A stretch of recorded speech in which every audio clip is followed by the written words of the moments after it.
David, you guys started 19-0, which is franchise has never done that before to start a game. Really? Does the game get easier or harder after starting like that? Harder. Yeah, just because the games are so long and, they're an NBA basketball team. They're going to start making shots to get themselves into a rhythm. It really is just trying to stay concentrated on what the goal is, which is a 2.5 hour game.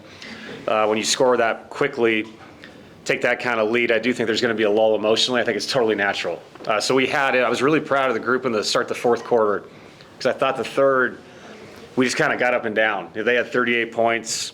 And I thought we locked back in defensively. Obviously, Tim got hot, but getting it back down to 28 was a really good number, I thought, for the fourth quarter, not having to bring back in the main guys. So a professional win, I thought. A really good win. 38 assists, some 46 minutes. What did you like just about the reads that everyone was making, not just Jokic from a ball movement standpoint tonight? Yeah, not to sound boring, but just throw it to the open man. Spence missed shots tonight, but those were all great shots. They were created by ball movement. I love seeing Jamal be aggressive in transition to score, and then I thought he made the proper play. When two were on him or multiple bodies were brought to him. So yeah, it's a testament to the guys. Peyton comes back.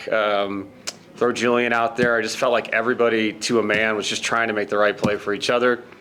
And usually that leads to a low turnover night, and it was tonight with only 11. 38-11 is a ridiculous two number. So it's a really good win. From a leadership standpoint tonight, I thought Jamal had really good body language, just egging guys on, encouraging guys. Have you seen that growth from him this year as a leader? Yeah, and I think leadership is consistency. It's not emotions that change daily and nightly. It's who you are, your temperament. If he's doing that nightly, which he has the whole season, then it means something to somebody because they know that it's not just in the moment leadership. It's throughout the season, pumping people up. And when guys miss shots, he was the first guy there, tell them to keep shooting.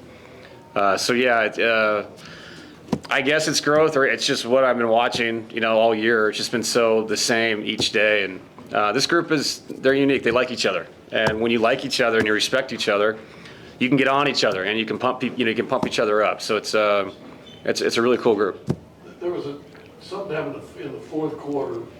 Nikola Jokic not going to play in the fourth quarter, and you and him were in a nice discussion, a basketball discussion. Yeah. Right on the sideline, and you go, most stars, 25-point game, is sitting there maybe having a hot dog and some popcorn over on the end of the bench.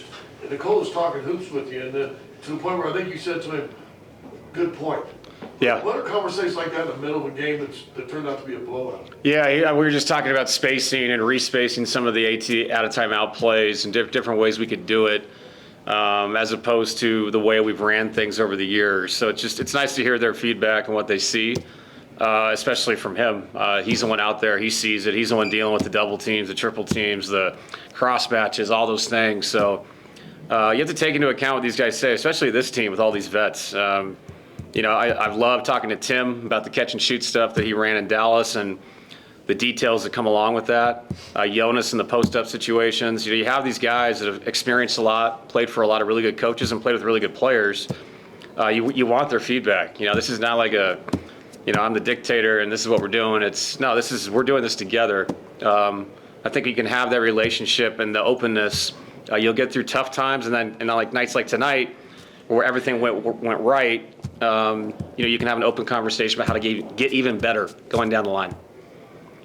Tim had a really good night tonight. When the rotation's a little heavier on a night where you guys are dominating so much, what did you like from his game and just how well he played?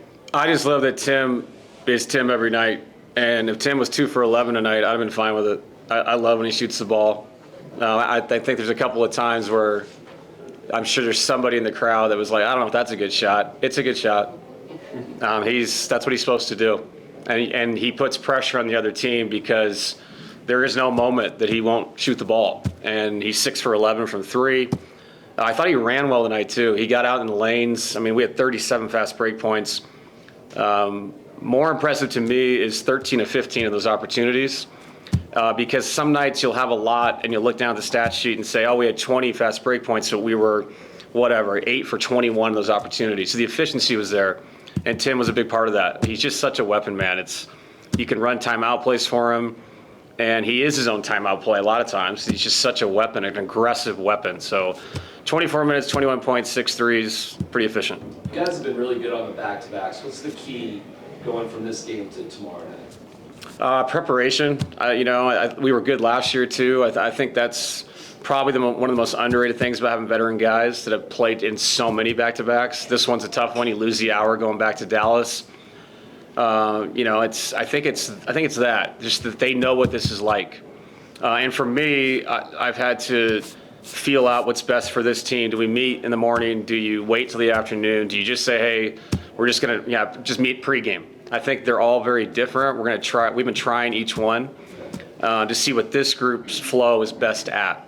But yeah, I do think it's that. It's maturity. It's just the experience of what they've been through. And the young guys should be smart enough to follow these other guys and see this is how they've gotten through all these games and all these seasons throughout the years. One more? Forgive me for asking this before you guys have to play tomorrow, I know before Christmas, but I think it's 4 consecutive years that the league has sort of viewed you guys as one of the premier teams that they want playing on the holiday. Do you allow yourself to sort of step back and appreciate, I guess, the significance of that for the franchise, that you guys have sort of established that consistency to where you are considered a marquee team, I guess? Yeah, I do. I think it's really cool. It's kind of like, when I was growing up, my father's in Sacramento, and Sacramento was so out of sight, out of mind for so many years. Like nobody knew what was going on with the Kings, and all of a sudden they were on every Christmas against the Lakers, the Mavs. It's a sign of respect, and it's a sign of respect to the things that we've accomplished over the years. I'm not super jacked about flying to Orlando the very next day and playing the 27th because we're going to tip off in Denver at about 10:45 Eastern time. That I'm not super jacked about. But it is an honor to play on Christmas. We'll go from there. Thanks.